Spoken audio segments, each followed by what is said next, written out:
Then he started giving the power back to the 1%.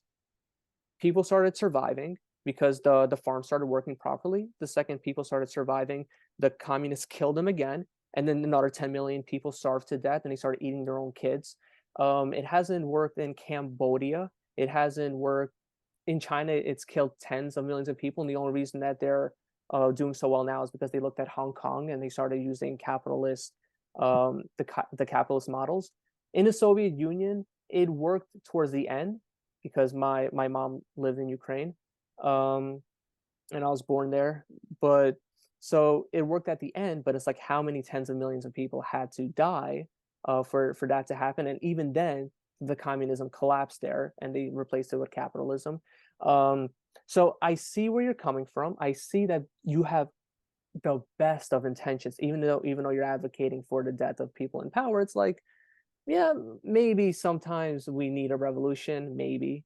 But from what I've seen throughout history, it's only led to more genocide. It's only led to more starvation. It's only led to more death when we kill the uh, the people in power, especially when we're the wealthiest nation. But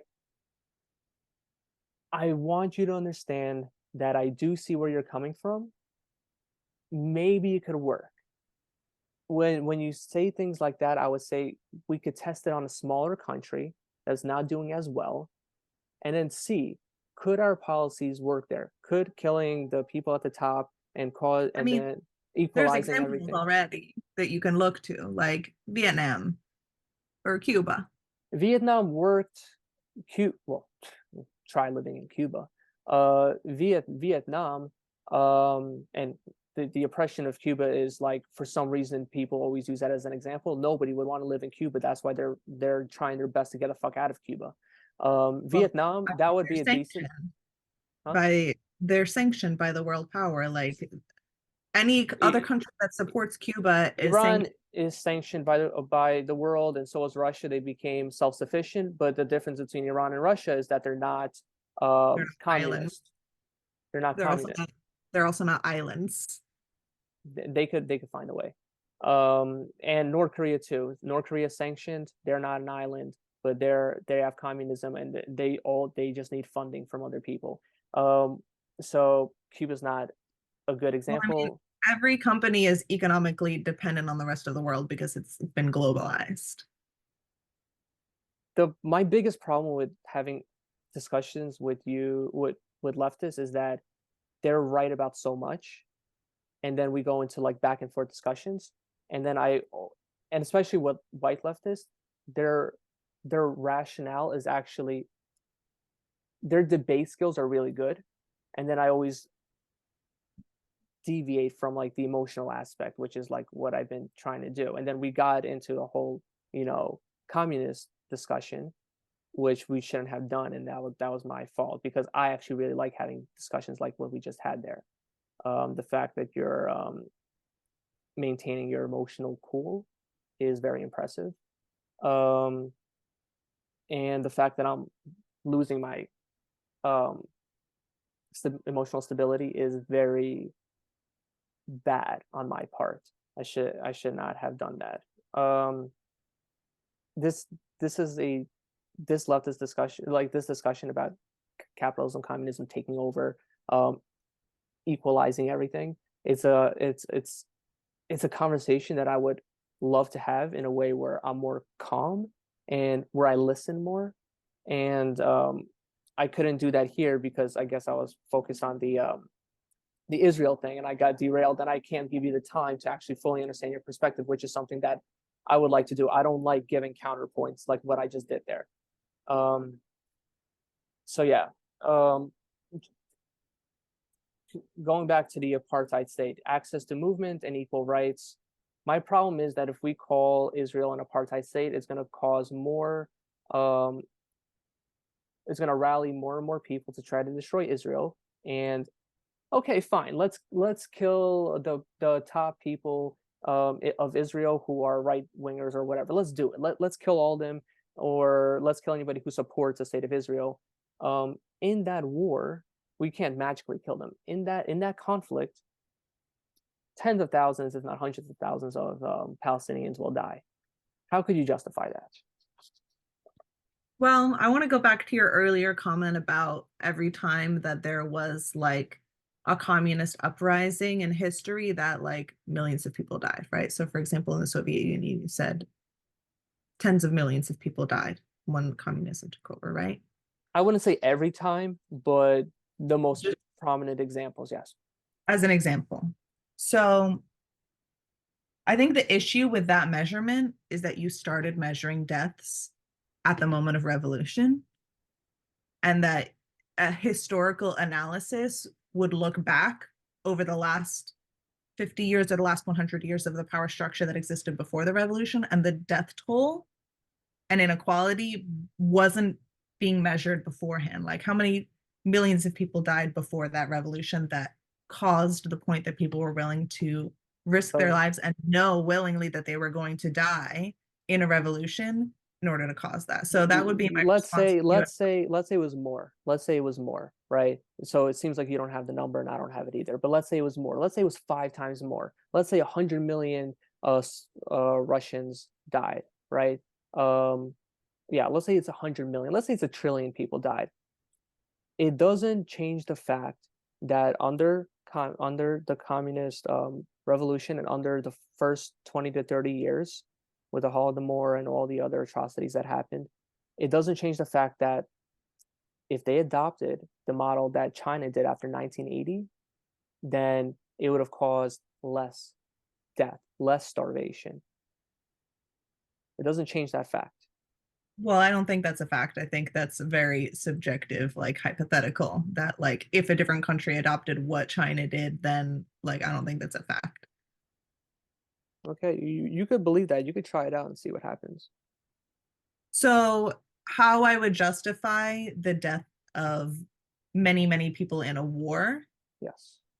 to attack the existing power structure of the Israeli state is I would justify that by looking at the death toll of the past 50 years and say that like a war that was being continued in response to that continued aggression is that violence is not like aimless. The point of that is to change the existing power structure and to stop those trends of violence and discrimination and apartheid. Would it work? I don't know if it would work or not. I don't see the point. I see where you're coming from. You see it as the best way to create this equality under this terror state of Israel regime, right? You see it as the best way. If you knew of another way, maybe you would have brought that up, right? Right. I mean, I don't think that there's another way because the oppressor, Israel and the United States, is not going to appeal to the sympathetic cause of the Palestinians. If they were going to appeal to what's the right thing to do or the sympathetic cause, then we would have never been in this position in the first place. Okay. Like, So so so the United States and Israel, they're not sympathetic towards the people of Gaza and yes. I honestly don't think that the people of the United States, the government of the United States is sympathetic towards the people of the United States. I don't think that the government of the US cares about children in the Well, US. well, well, well, trust They me, care about children outside. at one point, like I'd love to talk to you about that. Right now, we're just focused on Gaza. Like, I'm not saying it to deflect. Like, I think that there's so much to like unravel here. And again, if at one point we have more time, like I would actually give you more space to talk, and I would actually I'm trying my best to listen and understand your perspective. I want you to understand that with the little time that we have, it's just difficult, and I try to put some points in, which I really regret doing that. Um, but yeah, let's just stick to Gaza. You feel like the United States and Israel does not care about the interests of the people of Gaza. No. We should work on that. Yeah. Maybe if we find a way, because I don't think I'm conservative. I think I'm pretty like in the center. But I think that conservatives they go too far with some of their policies. I want to get the leftists to come a little bit more towards the center, but still be on the left. And I want to get the conservatives to come a little bit more toward the center, but still be on the right. And I think we could find a balance there without going to the extremes. I think the only way we could do that is if we meet the safety needs of both groups and make them feel understood. Yes, it's like making somebody feel understood during a war. It's like we just want the people to stop dying, but it's a start. And if we do not do that, if we do not make people feel understood, death is inevitable. And if we don't understand both sides and their need for safety, we cannot have compromise. Um, I think that's a I think that's a route that we could explore before eliminating people of power, before more resistance, because maybe there could be a peaceful solution there. Maybe. Well, I'm sure that's going to be the only option that will be afforded to take is I don't think we're ever going to be given the opportunity to harm people in power. They have like a lot of protection built up around them. So I'm sure, the peaceful resolution that you're hoping for, that people will be forced to come into the center and compromise, Well, is the I don't want to say forced. I want to say that like if we I think being radical on the left or right happens because in our life we felt unsafe. And we have these protector parts that keep us safe, and the protector parts are sometimes a little radical. And until the people feel safe or their child self feels safe, that's why I mentioned the upbringing of you or me or some of my cousins. I have two cousins who are Jewish and they're very leftist. Um, I think that if we have our emotional needs met, our physical needs will come in. Because for those 2 years, the Israel was becoming more left, and they were allowing more rights for the people of Gaza, and that's because I'm just going to finish that point. So the hour finished. yeah. So that was one way of doing it, and then I see what you're saying that the left would never have taken power, but I think that slowly the people of Gaza would have had more rights, more rights, um, and then maybe there will be a less need for Hamas because if you take the collective of the Palestinian people, then you take Hamas. It's like a damaging protector part where it's like people think that they need Hamas to be safe, but is it really keeping them safe? Same way, if a child is traumatized, they have protector parts that keep them safe, maybe in the moment, like dissociating. If you're 25 years old and you're dissociating at work, that's a problem. So it's like, how do we heal the trauma? How do we meet the needs of both groups and come to a compromise? And then maybe we could limit the amount of uh, civilian death that way. And if it doesn't work, then we could do your strategy of a full-on revolution.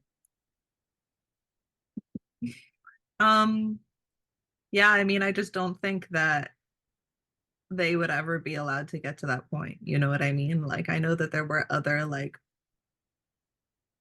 people's groups in Palestine that were really popular in like the last 70 years that were infiltrated and squashed. And like, yeah, going back to my point earlier, like that's why Hamas was left as the only option. And so Do you think that it would have been a bad idea for Hamas not to send the rockets on October 7th? I don't understand the question. So on October 7th, like Hamas had a choice. Um, we could attack Israel or we could choose to like keep this ceasefire going. Do you think that it would have been wrong for them to keep the ceasefire going?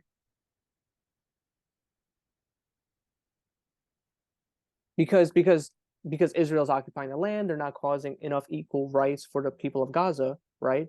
So as you said, they felt like the only way out to get those equal rights is to keep attacking Israel and resist, right? But what I'm asking is, do you think that maybe that wasn't the best decision, or do you think it would have been wrong for them to continue to keep the ceasefire going? I do think it would have been wrong for them to continue to keep the ceasefire going. And the reason why is because I don't think Israel ever really honored the ceasefire.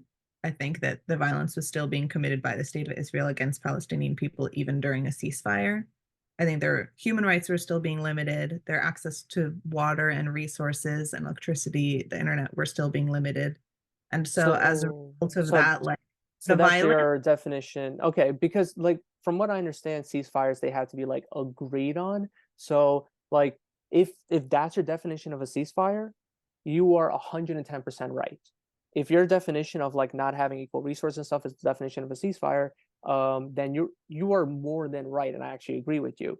But if the I haven't read the documentation of the ceasefire between Israel and Hamas, but if it was like, hey, just like no more rockets, then that was their definition of the ceasefire. Then it's like then Hamas broke it, right? But if we say not a ceasefire, then we could say a humanitarian crisis or not equal rights, and then that therefore justifies the breaking of a ceasefire. Then that's a different story, you know.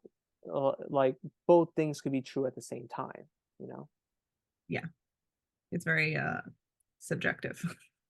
Well, the subjectiveness is like we still need agreements. If we can't agree on something, then that's also going to cause more devastation. And it's like I don't want there to be more needless death on either side. And if we cannot agree on something, if we cannot agree on the terminology of a ceasefire, then there will be more death because then somebody's going to say, well, that violated the ceasefire. Then the other person will say, we agreed on this. And then it's like, no, no, we don't have equal access to resources. And it's like, but that's not what we agree on. So I think it's like that needs to be agreed on. The thing that muddies the water here is the leftist ideology, which again, I'm trying more to understand it, and I think I understand so much more than I did 10 years ago, and I think I'm like more empathetic towards it. Not fully, like by empathetic I mean understanding of it. I think I don't understand. Okay, you don't feel like there's going to be a peaceful solution, and you feel like there's no way that the people of Israel are going to be left enough, go on the left enough to allow the equal rights of the people of Gaza, and therefore that's going to cause more suffering and death and revolution. And it seems like you're okay with that because you don't think that there's any other way. Um, that's a that's a very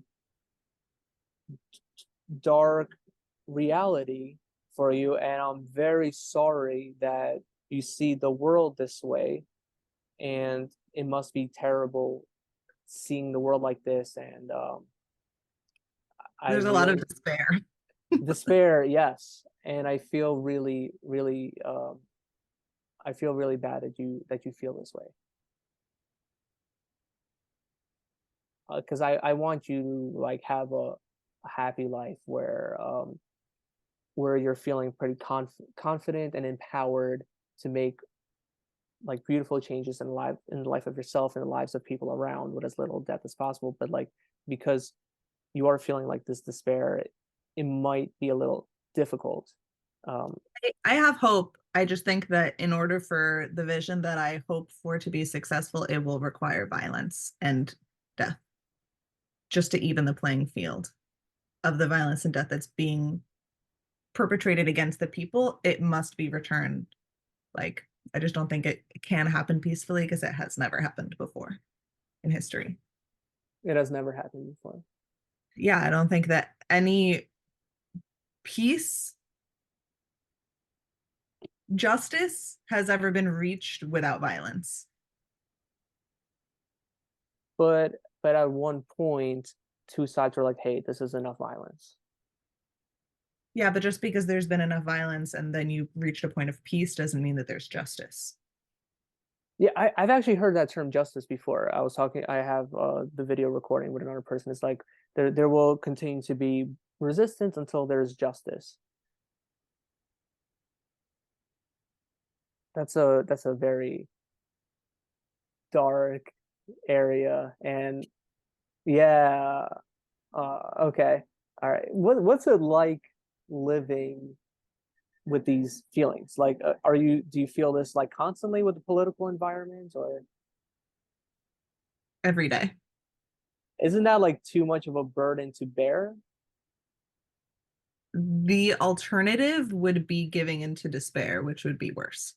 The despair of the oppressor group taking, Yeah. not giving equal distribution of Yeah, accepting the violence of oppression would be something. worse than waking up every morning full of rage and despair. Like giving into despair would be worse for me.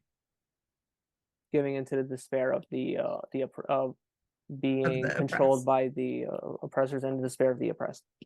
which is of course our reality and around us all the time, and like the reality of my ancestors. And what that looks like for me personally on a daily basis is that I fight with my parents because they're Democrats. I think that they're like too conservative. So they're like traditional kind of like Democrats, and that's interesting. I would have ventured to guess that your parents were more like conservative, like more Republican kind of, and not like traditional they're Democrats. they're Democrats, which I think is very conservative. Like Hmm. they vote for Biden, which I think personally, I think that Biden is supporting the state of Israel, right? So Yes. that's like he's a Zionist. And so like that is violent against the people here in the United States, the people of Palestine. Like I think that Biden is a conservative, like right wing, not a leftist. So that's what it's like for me. And you feel like it's the wrong decision on their part, and you wanted to see your viewpoint more. Yeah, because I think that they lived their whole lives like thinking that they were progressive, Hmm. and I don't think that they were progressive enough. I think that they compromised. And if you keep compromising, then the line keeps going towards the center, and then like you give up on your ideals. Where do you feel like you're most? I know we're over like the time, so you at this point you can end the interview whenever you want. Like right now, I can say, Alex, stop it. But I'm just curious about one thing. Where do you feel like you're the most misunderstood with your beliefs? Um, well, it's funny that you ask that. So I was filling out a survey the other day, or like applying for a survey. And they said on the survey, like, identify your political leanings. Would you consider yourself conservative, center, or liberal? I thought that was really funny. So I'd say like I'm most misunderstood with my political leanings, that like in the United States and the whole West generally, that like the progressive left is to be considered liberal, which Hmm. for me, in like the classist liberal sense, liberalism is capitalism, and that is right wing. So the Hmm. whole political spectrum of the US is so right focused, and not just the US, but the whole West, you know, Europe and all of this. That is how I feel like the most misunderstood, is that like I had no choice in that survey but to identify as a liberal because that was the most progressive option, but I certainly don't identify that way. Is there a way that we could get people to understand the perspectives of the leftists more in a way where liberals are like they feel less threatened and conservatives feel less threatened by your belief systems? Because I feel like there's so much that you want to get done. There's a lot of the whole equity thing, or like making everything as equal as possible regardless of the way you look. um you know, like that utopian state. It's something that I aspire for, something that I would love for the population. I think it's just the thing that me and you differ on is like how to get there. Is there a way for people like me or more conservative people to like feel less threatened by some of your beliefs? What I would like to see for people to feel less threatened by my beliefs is that if we could actually just talk about what those beliefs are instead of the identity of being conservative or the identity of being liberal or progressive, because I think that like those identities are really weaponized, especially in the media. You know, Fox News versus MSNBC and CNN, they're like so pitted against each other as like opposite sides of the spectrum. And I don't think that they are opposite sides of the spectrum at all. Obviously, I think they're really close on the spectrum. But if we could, as you were saying, find common ground on specific issues and talk about what our values really are and what those specific issues really are, I think that would be a way for people to feel less threatened and be able to talk about what change we really want to aspire towards. I'm sure that there's a lot of people who identify as conservative that I would agree with a lot of things that they're saying, because you can't really make generalizations about the whole group of conservatives. They don't all have the same beliefs and interests, you know, and like it's really weaponized by the media. So If there was a way for to get what you want, like I know I understand that you're saying that you feel like in order to have equity, um regardless of, you know, religion and the way you look, you feel like the only way to get that at the moment is through like revolution and resistance. If there, I'm just curious, just venturing a point, if there was, and you're saying that you feel it's the only way, but let's say there was like a magic wand and we could actually get that without too much resistance, without too much violence, is it something that you would like, or is it, or you feel like maybe like maybe death is necessary for this utopia to happen? I don't think I really understand the question because Yeah, like a magic wand couldn't exist, you know, and like yeah. things I you mean, we it's a could hypothetical. It's a hypothetical. couldn't Yeah, reach that level of society without people's class consciousness changing. And so it would require many years of debate and learning. So I don't, of course, like I would, if I had a magic wand and could choose to avoid death and violence, I would choose to do so. But I just don't think that that would ever be possible. well, that's what I'm interested in, because some people would actually say no, we want the violence, and that's another part that we could like, if I was doing a session on somebody, like a parts work session, I would dive into that, like try to explore that, because it's like there's a book called No Bad Parts, and even parts that want to kill others, it's like there's a good intention behind that. So it's, we have to understand it. Where's the powerlessness that you feel like you have to kill? Maybe it's connection. Maybe I can't get any connection any other way. I feel ignored and isolated. And so like that's another thing that I've been like exploring. Yeah.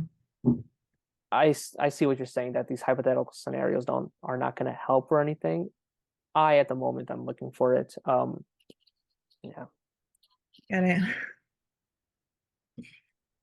Well, I have to prepare for finals. So Yeah. Good luck on all your exams and your finals. I want to thank you again for the interview, and if it's there, I will absolutely get rid of it. I don't want any backlash on you or anything. And I do want you to know that I think you're a really good person. And I think that you should. I think you're a good person. I think you're a good person, and some of your beliefs are very valid. I wanted to say that. All right. thank you. You All right. too. Take care. Take care. Okay. Nice to meet you. Bye.